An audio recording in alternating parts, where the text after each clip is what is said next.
Hi, I'm Andrea Klim, and you are watching Turn to the Stars. And I want to say thank you to everyone for tuning in this week and today. And today is December 23rd, 2015. And we're really going to be focused in on Turn to the Stars today and talking about the effects of this full moon coming up. So if you look up into the night sky, you're seeing that moon growing in light, and it's really, really intense. The emotion and the energy that it is sort of exuding. And I want to talk a lot about that, but I also want to talk about 2016. I want to talk about the astrology overview of 2016 and what that looks like to all of us here on Earth.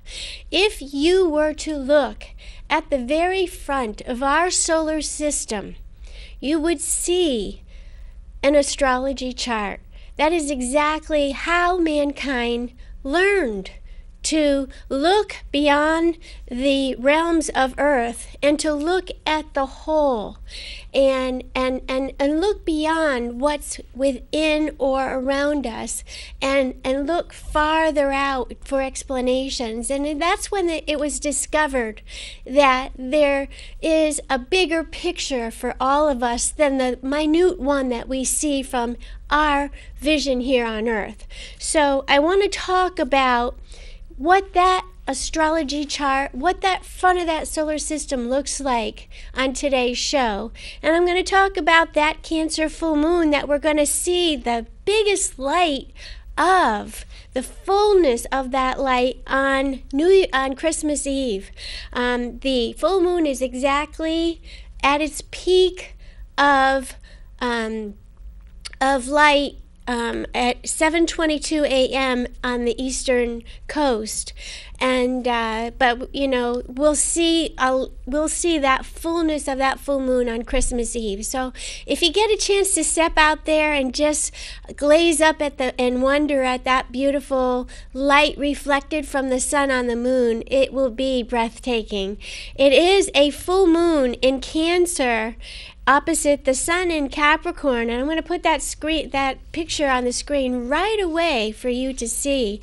This is the Cancer full moon, as I said before, and you can see it highlighted in green over there on the right side of the chart. If you'd say probably about, if you're looking at a clock on a wall, about 3 o'clock, you'll see the symbol for the moon at 3 degrees in the constellation of Cancer. And it is actually enlightened by two planets. It's actually past some enlightenment with Mars, meaning that Mars is about our action, our movement in the sign of Libra. And it's also in what I call a growing trine to Neptune, which means that there is the possibility of resolve of many things that have really challenged us in the way of our domestic life and our family and our relationships. And so I'm going to be talking about this chart as we move forward in the show. And what this full moon does astrologically and energetically, and the influences of it, are that it highlights where we must balance our needs for family, home, and nurturance with our desires for control, maturity, and accomplishment. And what gets brought to light for all as this full moon really shows its energy to us through our experiences is what gets brought to light for all of us is these questions. I'd like you to kind of ponder these, and we can put that chart. Yeah, we're all set with that chart. But what gets brought to light is these questions with this full moon. And these are questions that everybody is probably in some manner taking a look at. And it's, are we doing what we want to do? Are we truly doing what we want to do in our lives? Or should we, or what should we do?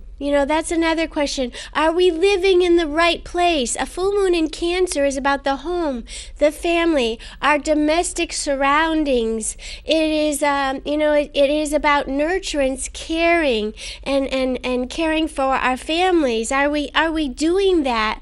Are we doing it to the best of our ability? That is one of the big questions.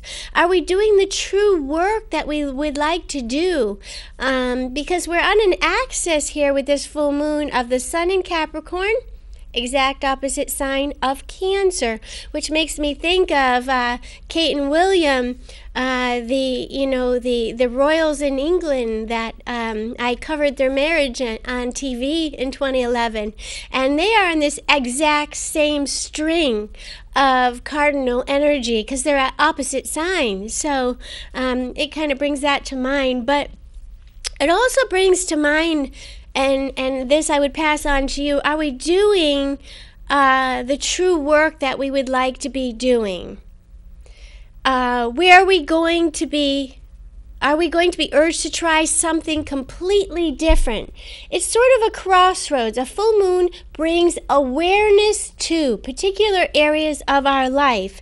And this full moon actually carries an extra strong charge because it turns, the planet Uranus turns direct exactly as this full moon comes to light, which indicates that it's time to make a real, not just a cosmetic change in at least one area of our life. It's time to step out of where we've sort of been stuck.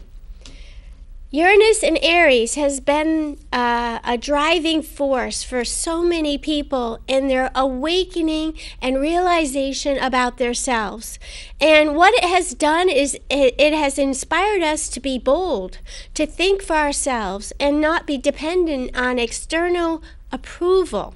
Meaning, what is it that I see within myself that I know I can do something about? Am I hearing from the outside world the words and the feelings that others are expressing to me, or maybe the suggestions that they're making that could help me to move on a path of positive change? If you were to insist on, excuse me, holding on to a situation that you have outgrown, an unexpected change of events may force you to go in a new direction. Uranus has been retrograde since July 26. And on this full moon, it is waking up from that sleepy motion, meaning we are no longer asleep in these areas where change needs to take place in our lives. And so there's been much inner awakening and awareness. If you were to take and reflect back to the date of around July 26 and the weeks that were around that date, you would have the clues as to where you are ready for this quantum leap right now. This full moon is very potent because of its close relation by date to the winter solstice that occurred a couple days ago on the 21st. The Cancer and Capricorn, I would call that whenever the winter solstice takes place when the sun moves to 0 degrees in the constellation of Capricorn. So this full moon is so close to the winter solstice is my point. And it is representing that this is a pivotal point where we're actually very affected by this energy in a very magnetized way with this full moon and Uranus waking up. So the Earth's axis shifts, that shift is allowing us an increased amount of cosmic energy to flow into our Earth's atmosphere for several days before and after the solstice. So this is an incredibly emotional, sensitive time, especially for people that have any planets in any of the cardinal signs, which are Cancer, Capricorn, Aries, Libra. anybody with planets that is in their chart that are of early degrees, around 3 or 4 degrees of any sign, are going to be especially feeling this energy through the experiences in their lives. In esoteric astrology, the study of how we are connected to all, Cancer is the great gateway. In other words, it represents the descent of the soul into human experience, while Capricorn is the great gateway out, or the ascent and return to spiritual unity.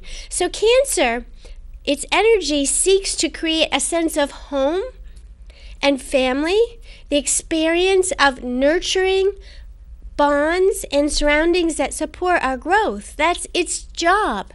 And if you know anybody who's Cancer, you know that what I'm describing is their innate personality.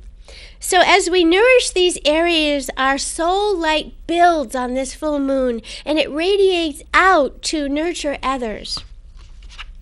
And we ultimately discover that our true home is the light inside our own hearts. After our soul has tired of living in density and separation, it enters the Capricorn gateway. And we see that connection between the sun and the moon on this full moon. The Capricorn gateway is also being highlighted, and it begins its return journey.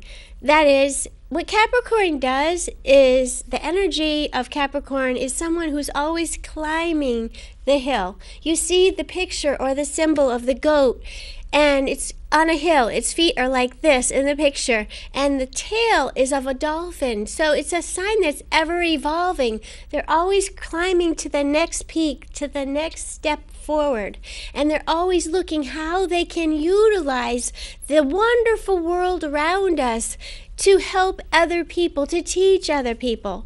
So the climb to the top of the mountain, with each and every step, we learn a sense of unified consciousness during the fullness of this moon that's right upon us right now. And it continues through the rest of this month till we have the new moon that will be the next theme of new beginnings and change. And it's essentially a time where we all find ourselves turning a corner past some of the challenges that we've been facing along the way. And for those of us who are seeing miracle after miracle after miracle, which is this full moon in trine to Neptune, it's very important that we see the resolve and the dissolve, and that we look at things from all angles, from every single perspective, not what's just best for me. Let's look what's best for all of us here.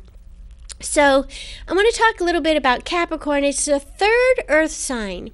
So our first earth sign is Taurus, and then Virgo is the second, and third is Capricorn. And what it does is it seeks to create forms that are based on spiritual truths.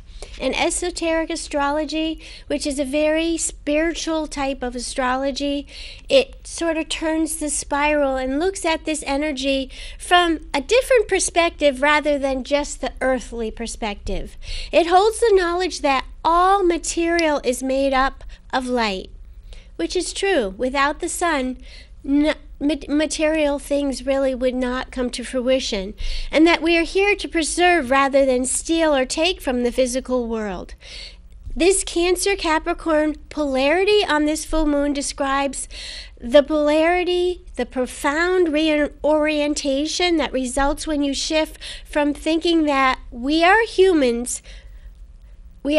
beings trying to be spiritual, to knowing that we are spiritual beings having a human experience. So truly, it's the opposite of what we think. So many people think we are human beings and we're trying to be spiritual.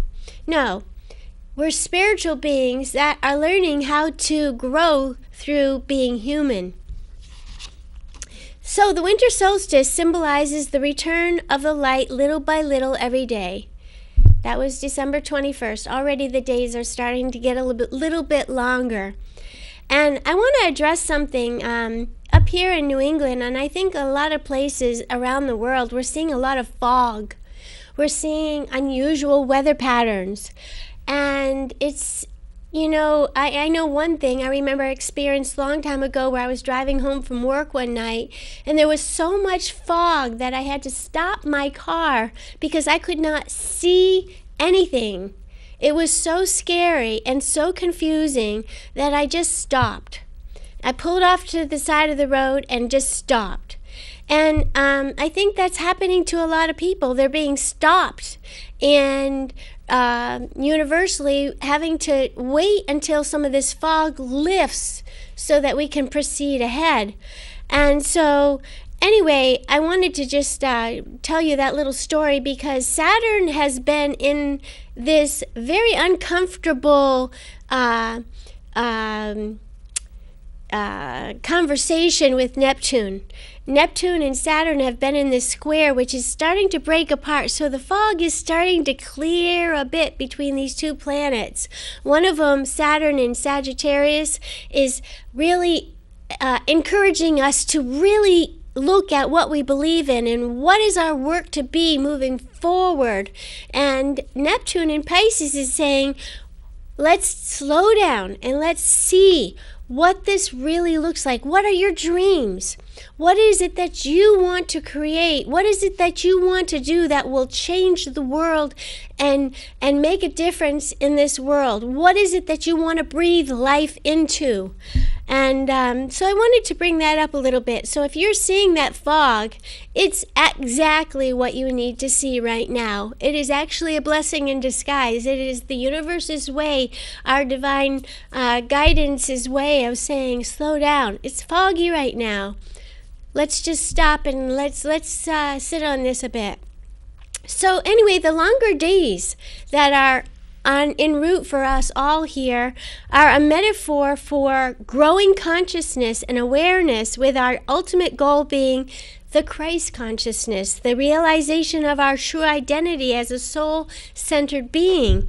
And it's interesting, many cultures, especially during the Neolithic grain goddess cult era, which was around 6394 BC, built megalithic structures to mark this important turning point, such as, this, what I'm describing to you is this full moon at 3 degrees of Cancer is actually parallel to this time, 6394 BC, where there were these incredible structures, new structures being built in the world. And that is actually what's happening here on Earth. We are in consideration of transfiguring the way we do things here on Earth in order to live in harmony more with nature and the natural resources.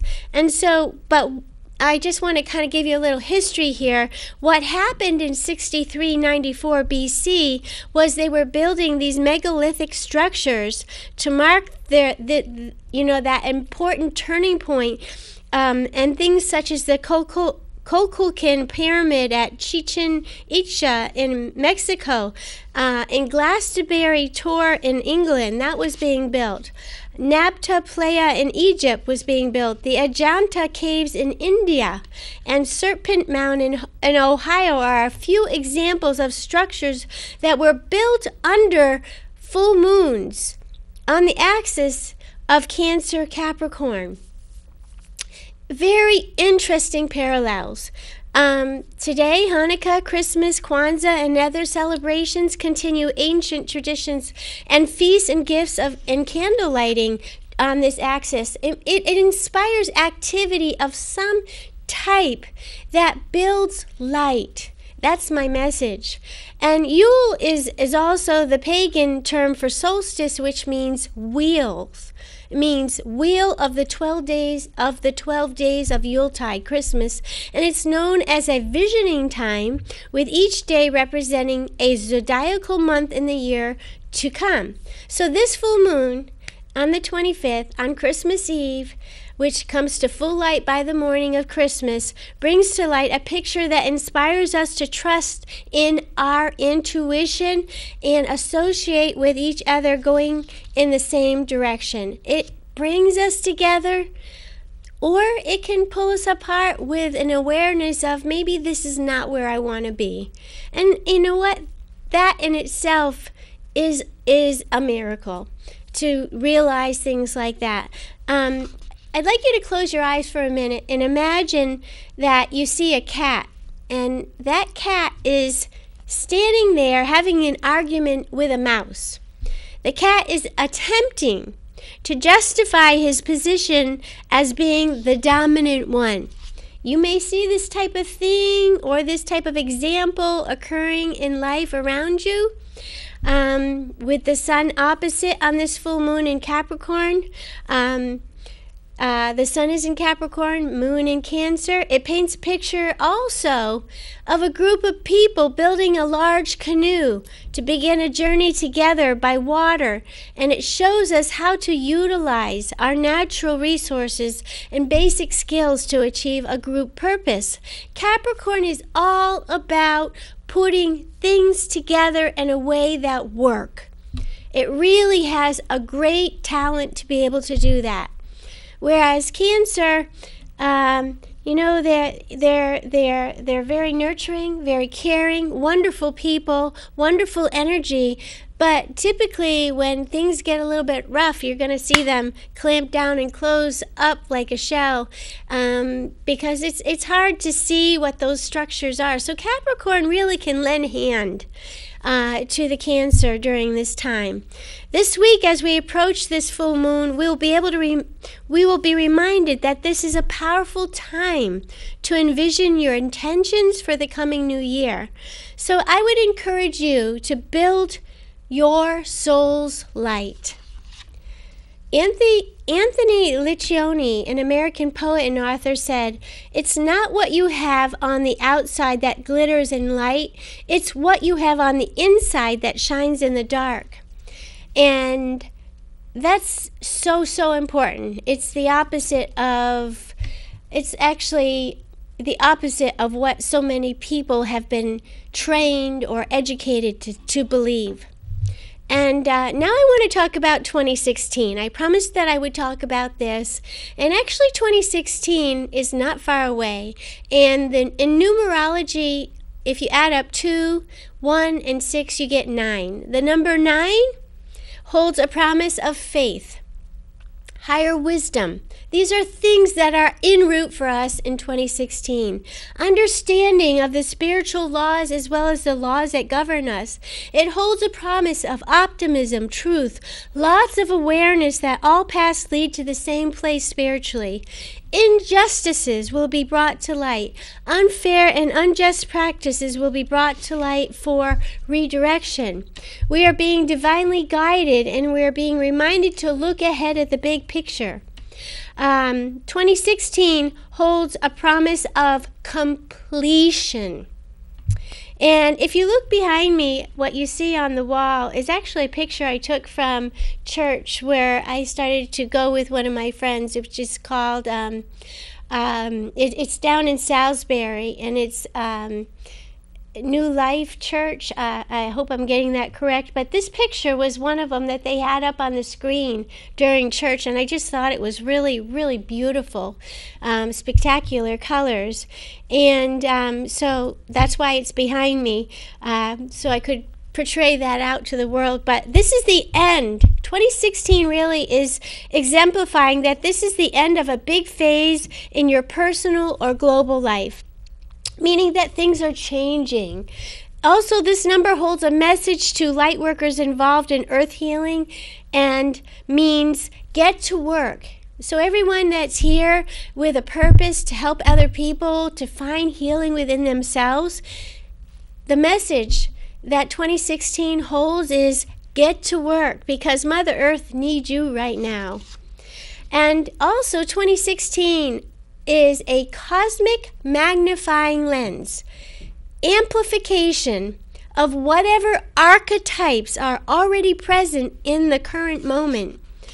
So shine your light truthfully and honestly into areas where those cells in our human DNA are begging to be released from their captivity. And during the last couple minutes of my show today, because this is my last show for 2015, I want to share a theory that I have that I truly believe is what is coming for us here on Earth.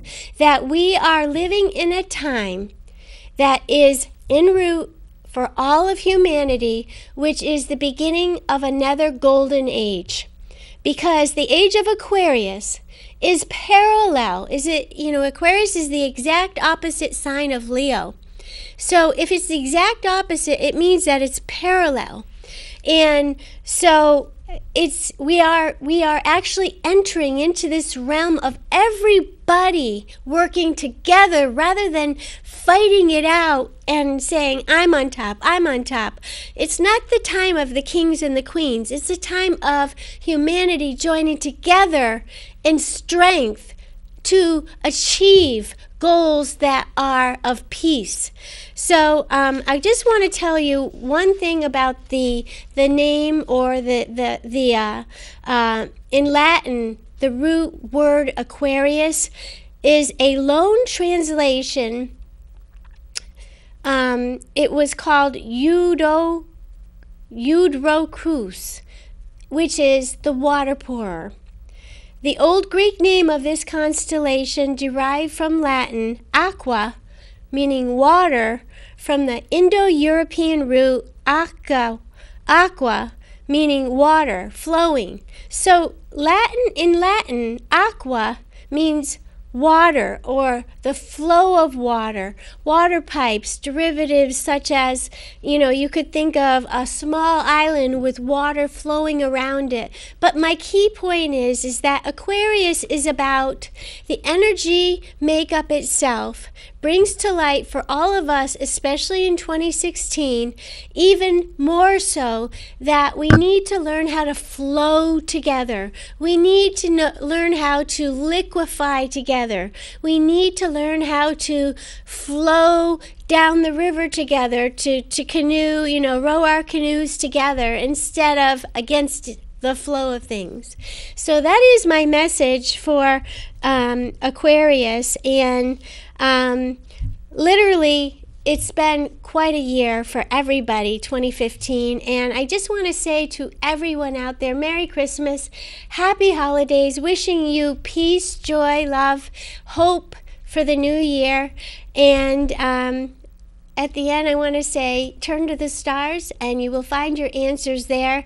I've been doing that for 17 years, and I can't seem to find my way in the car without my GPS, so I became an astrologer to help me find my way. So anyway, happy holidays. I wish you the best in 2016, and I'll see you next time.